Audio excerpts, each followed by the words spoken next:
Hey guys, and welcome to my talk for the Tableau Fringe Festival on using statistics and visual analytics. Thank you for tuning in, and big thank you to Emily and Jen and team for pulling the Fringe Festival together. I really hope you're enjoying the talks as much as I do, and you enjoy this talk too. Just to kick off my talk, just a little bit about me. My name is Waseem Ali, and I am the director and co-founder of a small analytics company called CloudStream Partners. We're based in the UK, and we specialise in Tableau consultancy and training across UK and Europe. We're relatively new. We're kind of a year in, and got a few employees, and slowly growing the business and looking to expand in the next few years too. Just a little bit about my background without trying to put you guys to sleep. I'm a statistician by background and worked in various analytical roles, mostly through kind of healthcare and consultancy businesses. I decided to set up CloudStream Partners about a year back. I loved Tableau and I loved using the product and getting my hands dirty with the product. I had some experience in deploying Tableau as a software, and wanted to share my experiences with lots of businesses, which was the reason I set up in the first place. So why am I doing this talk? I've spoken to, especially in the past year, I've spoken to a lot of businesses around their data needs, and I often come across terms like data analysis or statistical analysis, and in businesses these terms are often seen as like black box exercises and they're scared to almost open that black box. So I've kind of set myself on a mission to open this so-called black box and showcase to businesses how simple and I highlight simple statistical analysis can be so beneficial for the business. So this talk isn't going to be really complex statistical analysis. If that's what you're looking for, I'm really sorry, but kind of watch this space. I will be doing more talks which are perhaps a bit more advanced. But this is just a start, just to show how really simple analysis can make such a big difference to the business. I really hope you enjoy this talk, and your comments and feedback will be much appreciated.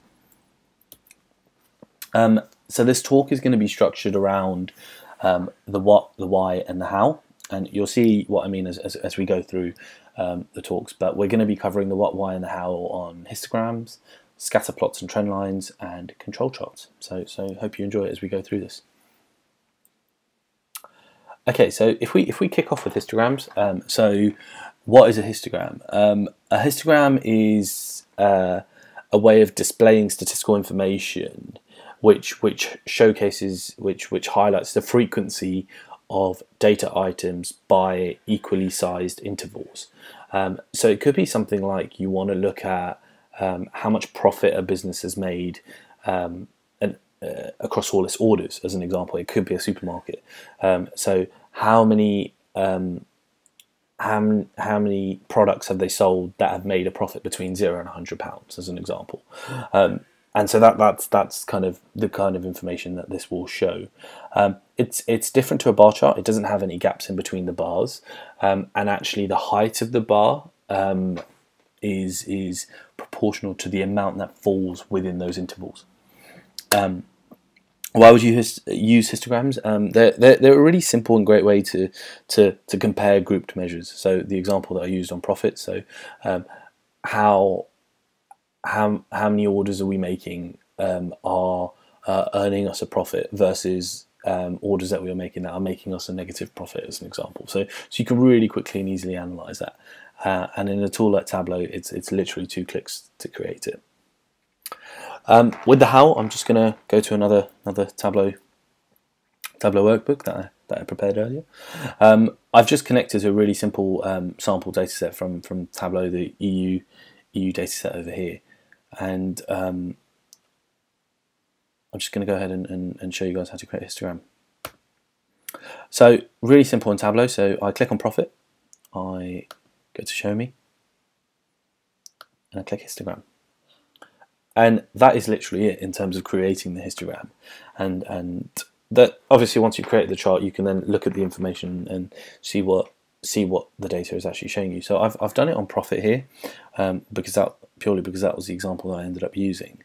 And what you can straight away see, we've got intervals, or what Tableau defines as bins. of £500, and we can see the majority of our customers were making a profit of £0 to £500.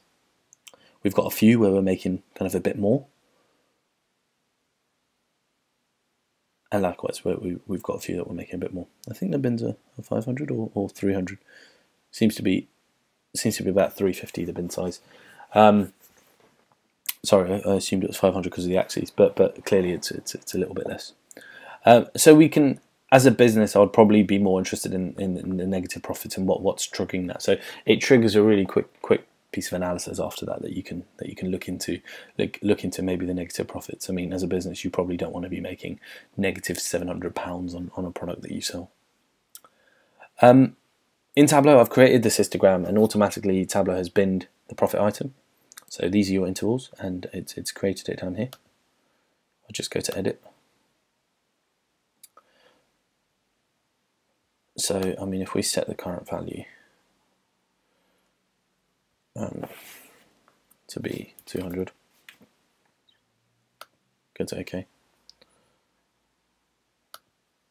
What if that do anything? Sorry, 200. Okay. So I've changed my bin size now. I've just gone into edit and changed my bin size to 200. So my bin size is looking like 200 now. And if I show my parameter control over here, I can make this interactive. So I can adjust the bin size to highlight the information a little bit better. Really simply, that's histograms. They're a great way to really quickly and easily do comparisons between measure-based intervals and see where perhaps kind of problematic or positive areas are in your business. Okay, so if we just go back to the presentation and look at the next one in. So these are going to get progressively harder in terms of how much work you need to do in Tableau. So I might have streamed through the histogram stuff, but these will the next two topics will take slightly longer. So scatter plots and trend lines. So to begin with, what is a trend line? A trend line is used in graphs, and it shows. So you've created a graph with perhaps, I don't know, your sales and profit, and you want to showcase the direction that the points are going. Obviously, the greater the number of the sales, you want to see a higher the profit. So you want to see kind of an upward direction. A trend line will be used to kind of best fit all the points on a graph and show the direction of travel, whether being upward or downward. Now, I don't know if you guys remember from kind of your high school days, but we used to kind of get points on a graph. Certainly over here, you used to get points on a graph, and your teacher used to ask you to use a pencil and ruler to kind of do a freehand drawing of a line of best fit. That's essentially what a linear trend line is, and that's where and Tableau makes creating trend lines this really easy, but there's a bit more science behind in creating them. Now, what's really important when creating trend lines is deciding on what model you want to use. And you would have noticed in Tableau you've got your linear, logarithmic, exponential, and polynomial models that you can use. And it's important to know which one best fits your data. For this and for this part of the talk, I don't want to necessarily emphasize the calculations or how a trend line is created or anything like that. I just want to emphasize how you can determine which is the best model. And how you can do it easily and quickly using something like Tableau. The why in trend lines, I think it says it for itself, and we've touched on this already. You can see the pattern and direction of the data a lot easier. Sometimes with scattered points across the graph, you can't see the trend so easily, but with adding some sort of trend line, you can see the direction of travel a lot easier. I've added a which to this part of the presentation, which is basically which is the best trend line to pick. And by eye, it isn't always clear cut which one you should go for. By default, we all go for linear to begin with, and then we experiment.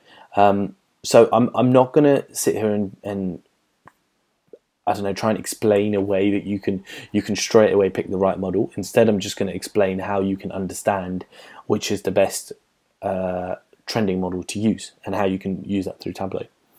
And this is where the R-squared value comes in.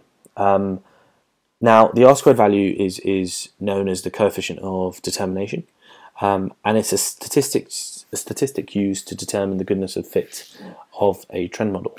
Now, before I put you guys to sleep, I'm gonna stop with all the details. All I want you guys to remember is that an R-squared value closer to 1 means the model is of a good fit, so the data represents the model that we're doing.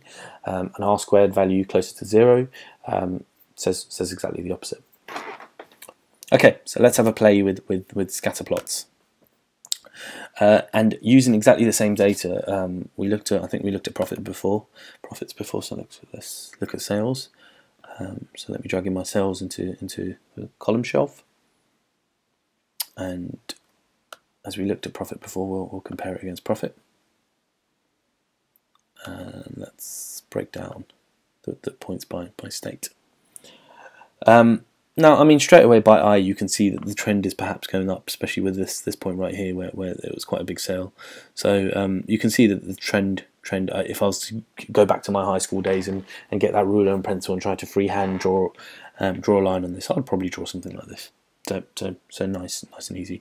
And as a business, I want to see that as a direction. What I don't want to see is I want to see the greater the sales up here. I want to see the greater the amount of profit. What I don't want to see is greater the sales, the lower the amount of profit. So let's put a trend line to this.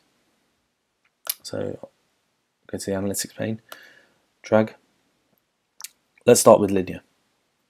Okay, so that line of best fit that I was trying to draw, I wasn't too far off the line of best fit. Tableau has automatically created it. It's created confidence bands around it. So for the purposes of this demonstration, I'm just going to remove those and take a look at the line of best fit. Now, what you can see straight away is if I hover over, it will show me my R-squared value of 0.8, sorry, 0.88, and it will show you. So it will show you 3 points. It will show you the equation of the profit line. It will show you the R-squared value, which we've spoken about, and the p-value. I won't get into what the equation is actually showing, but watch out for a future blog post which explain how that's derived. If I just right click on the line and go to describe trend model, what I did want to just point out is the significance over here, and it shows that the p-value is 0.0001, and the model may be significant at p less than 0.05%. I just wanted to highlight this as the p-value is the probability of the equation of the model, so that equation that I showed you right at the top, being due to random chance. So the lower the probability, the better in this particular case. So that's a good level of significance, and the R-squared value is backing that up as well, with 0.8 being a good model to use. Let's just try the other model. So that's quite a good model of fit there, but let's just try some of the other models. So let's just go to logarithmic. I mean, you can see straight away from the way the data points are sorted and where this line goes that might not be such a great fit. But if I just hover over this, you'll see that, I mean, we've got 0.2 there, and that's not a very good fit at all. I mean, if I just for example purposes, if I was to just select these points, you'll see that the R-squared value for this has jumped up slightly as a result. So it does really depend on the distribution of your points. Exponential, I mean, similar. That's nothing compared to 0. I think it was 0.8. So not that great. Let's try the final one, which is polynomial. Okay, that seems like a good fit. Okay, yeah. So that's out of all the models that we've used, the R-squared value for that is the best. So we're kind of going into very, very close to 1 now, and a good p-value there as well. So because of the data, that is probably the best model to use for the points that we've got here, and it will accurately reflect, to certain degrees of freedom, it will accurately reflect the data being showed there. So that's a goodness of fit model there. And again, just to kind of highlight, if I was to not include certain points in that, this becomes a lot stronger in terms of the R-squared value. So if I was to exclude those points at the bottom here, we're suddenly going into 0.96 in terms of the model that we're trying to create here. So again, trend lines and trend models, great to do, shows you the direction really quickly and easily, and then you can use that as then to go away and forecast what the future may look like as well. Let's go back to the presentation. And the final thing that we're going to look at is something called control charts, and they're also known as statistical process control charts, so SPCs. In a lot of businesses as well. And this is essentially a graph used to study how a process changes over time. Your data will be plotted in date-time order across the x-axis, so horizontally, and with a central average line across your data points, and then you'll have an upper and lower control limit, which is usually your standard deviations. And you can, through this process of showing your data in some sort of line graph with those 3 lines, you can see how your data varies over time, and very easily you can start seeing the patterns in the data too. Why are control charts why would you use control charts? They're a simple and easy way to see how your data varies over time. And I can only explain this by examples. I'm going to try and do it in the healthcare example because that's where a lot of my experience revolves around. Now, if we're looking at something like a hospital is trying to reduce its admission time for its patients, and it's come up with a process, it's done some work, it's come up with a process that they believe will reduce the patient admission time. They've now started looking at the data, the current time it takes to admit patients. They've put it on a control chart. They've put the average and the standard deviation on there. They can now measure the variation, knowing that they've implemented improvements, so they can start seeing how significant those improvements are. So what they would want to see is the admission time reducing, and they would want to see that reducing significantly. And that's where the control chart would come in, because you would want that control chart to be going lower than your lower control limit that you added in there. What's really key, and we'll show this by example here as well, but what's really key for control charts is you need to know your data, and you need to know why those variations are occurring. That's where you can really benefit from them. So let's go ahead and do our final example on control charts in Tableau. And let's just real quickly put month and year in the columns, and let's do sales in the rows. So nice simple line chart using Tableau's analytics pane. Let's bring in the average line. Let's just go ahead and edit that for a second and just make that to slightly thicker. These are just really simple. No, it seems like I'm going quick, but really simple formatting changes that I'm just making. So I've got my average line in there, I've got my data points, I've got my average line. This is looking at sales over time. Let's just add our control limits. So I go to distribution here. I'm going to do standard deviations. And again, I'm going to just choose a line that will stick out a bit. Okay. Sorry, apologies. Let's move this out of the way. Okay, so I've got myself here a control chart or an SPC chart. So I've got my data in the blue, I've got my average in the orange, and my standard deviations. What upper standard deviation by 1 and lower standard deviation by 1 in purple. Now you would have noticed that when I quickly breezed over this, but when I went to create my standard deviation here, I had this factors text box which I can change to 2, -2, or whatever numbers I want. A lot of people don't actually know the significance of this, so just to give you a very quick overview of it, assuming that your data fits or relatively fits a normal distribution curve, you can assume that a standard deviation of -1 and 1 will cover 68% of your data. So it's essentially saying that 68% of your data will and should fit within that range. -2 and +2 is 95%.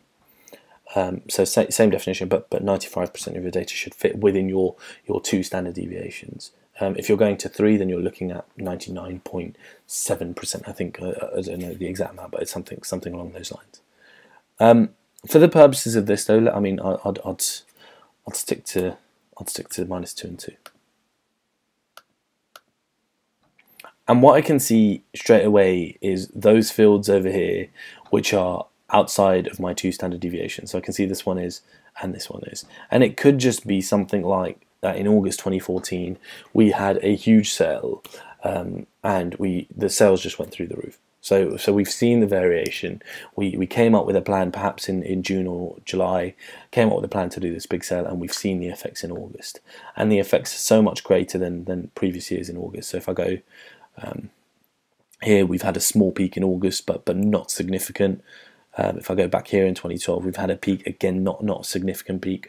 But over here, we can see that actually it's gone outside 2 standard deviations, so outside 95% of our data. So it's a significant peak there, and that's why control charts are so significant, that you can use them a lot more to do quick and dirty analysis like this. You can obviously take this visualization further, and I'm restricted for time a little bit, so maybe I'll follow this up with a blog post where you can start looking at kind of highlighting those that are outside of the standard deviation, and introducing kind of parameter controls for how many standard deviations you want. So whether it's -1, +1, or 2 or 3. So you can certainly get a little bit more visually interactive with control charts.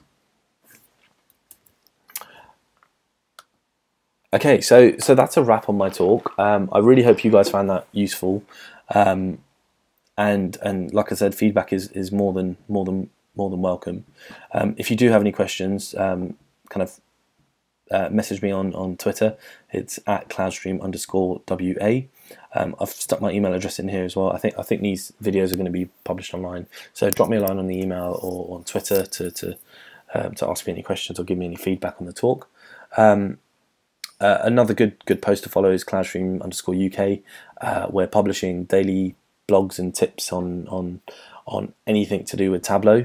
So really good quick tips in there as well as some more detailed blog posts. So follow @cloudstream_UK for that. Thank you very much, guys. Hope you enjoyed the rest of the talk. Cheers.